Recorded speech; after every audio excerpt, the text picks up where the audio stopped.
Felicidade é possuir o que o coração deseja. Felicidade é possuir o que o coração deseja. Durante uma festa de aniversário, Santo Agostinho reuniu alguns familiares e amigos e eles conversaram sobre o que é uma vida feliz. Embora tenham havido algumas discordâncias, todos concordaram que é feliz aquele que possui o objeto do desejo do seu coração e que não pode ser feliz aquele que não possui aquilo que deseja. Dante Alighieri, por exemplo, possuía 2 dos 3 grandes desejos que habitam no coração do homem.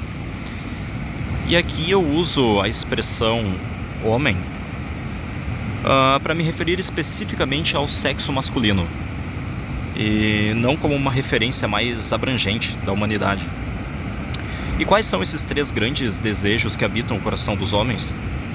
Riqueza, poder e mulheres.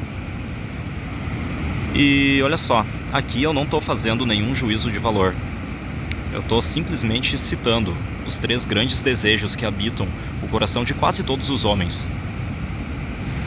Dante pertencia a uma família abastada de Florença, sendo ele mesmo um homem influente na política florentina. E não apenas isso. O Dante é conhecido nos dias de hoje como o sumo poeta italiano, ou ilmo poeta. E ainda que esse título tenha sido dado a ele apenas após a morte dele, e que a grandeza dele na literatura ocidental seja honrada e cultuada nos dias de hoje, e que Dante não tenha visto isso, apesar disso, Dante já era um homem conhecido e honrado na época dele. Ele já tinha grande prestígio, mesmo nos dias que ele vivia aqui. Dante possuía fama, riqueza e prestígio. Mas ele não possuía uma coisa. Uma única coisa cujo não possuir marcou boa parte da obra da vida dele. Beatrice Portinari.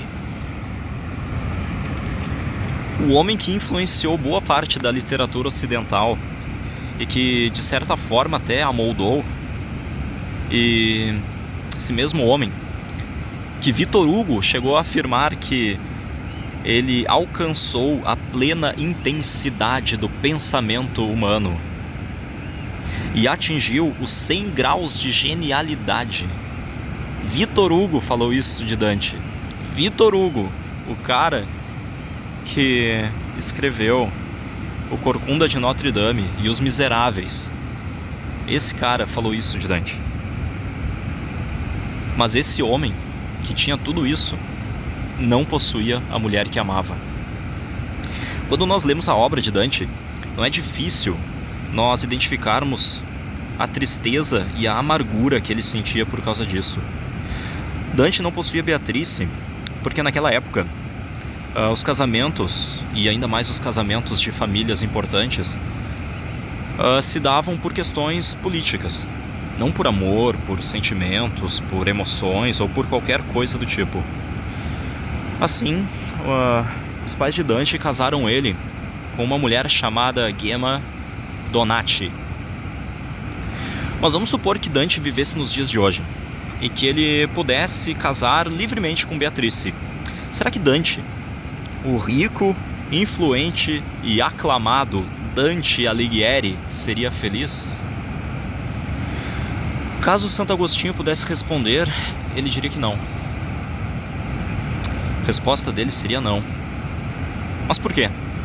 Nós acabamos de falar que é feliz aquele que possui o objeto do desejo do seu coração. E não era Beatrice o grande desejo do coração de Dante? Então por que ele não seria feliz? Santo Agostinho vai argumentar que, para ser feliz, não basta possuir o objeto desejado. É preciso que esse objeto seja bom e imutável. Pensemos num viciado em crack. O grande desejo do coração desse viciado em crack é uma nova pedra para fumar. Mas será que ele é feliz quando fuma uma pedra de crack? A droga corrói a forma como ele enxerga o mundo. faz com que ele sinta não o que de fato está sentindo, mas o torpor de uma mente dominada por uma paixão que acaba com a sua capacidade de viver no mundo real. A droga lhe fornece uma mentira, uma falsidade, um simulacro distorcido do mundo. Alguém entregue à falsidade e à mentira não pode ser feliz, porque ninguém pode fugir da realidade. Cedo ou tarde ela se impõe, cedo ou tarde vem a decepção por descobrir que o mundo não é a mentira que nós acreditávamos que ele era. Ele é real e ele é mau. O viciado em crack, ainda que possua sua droga, não é feliz, porque a sua droga não possui o atributo de ser boa.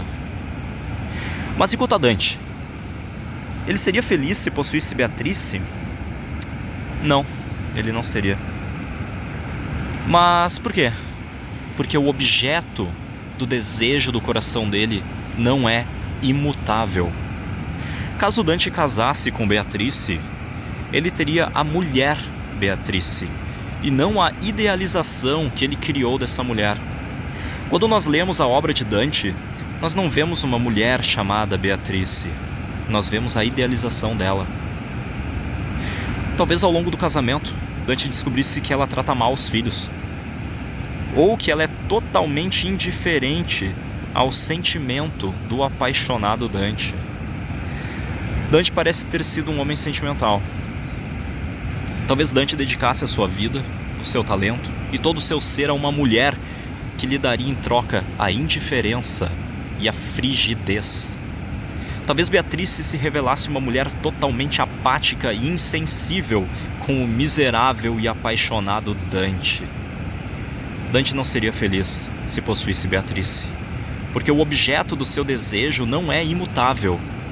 E ainda que não fosse essa bruxa que eu acabei de descrever, talvez ela pudesse se revelar totalmente diversa da idealização que ele havia feito dela. Então chegamos ao ponto de afirmar que é feliz aquele que deseja e possui um objeto bom e imutável. Mas o que nesse mundo é bom e imutável? Essa água é imutável? Não, ela não é. Ela não é homogênea, e quando ela se aproxima da praia, ela forma essas ondulações. E cada ondulação é totalmente diferente da que lhe antecede. O mar não é imutável, as nuvens não são imutáveis, as pessoas caminhando na praia não são imutáveis, os pássaros se alimentando dos mariscos não são imutáveis. Tudo nesse mundo é mutável. Agostinho argumenta que só há uma coisa totalmente boa e totalmente imutável: Deus. Então, é feliz aquele que possui a Deus. Mas agora a gente chega num problema. Deus é espírito, é transcendente e é incontido. Nós somos carne, imanentes e limitados. O imanente não pode possuir o transcendente. A matéria não pode possuir o espírito. E aquilo que é limitado não pode conter aquilo que não possui limites. Então, como nós podemos dizer que é feliz aquele que possui a Deus, se Deus não pode ser possuído? Talvez não se trate de possuir a Deus no sentido de ter o ser ontológico de Deus para si, mas de possuir aquilo de Deus que nos é manifestado. E o que de Deus nos é manifestado? A sua palavra e a sua lei. E aqui eu não estou me referindo à lei mosaica. Eu estou falando da lei mais geral de Deus. Aquela lei que se manifesta na natureza, nesse mar, nesse céu, nessas nuvens, nessa grama, nesse toco de árvore.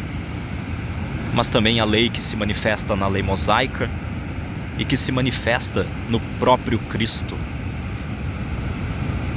Então, Eu acho que a gente consegue concluir que é feliz aquele que deseja e possui a lei de Deus gravada no seu coração.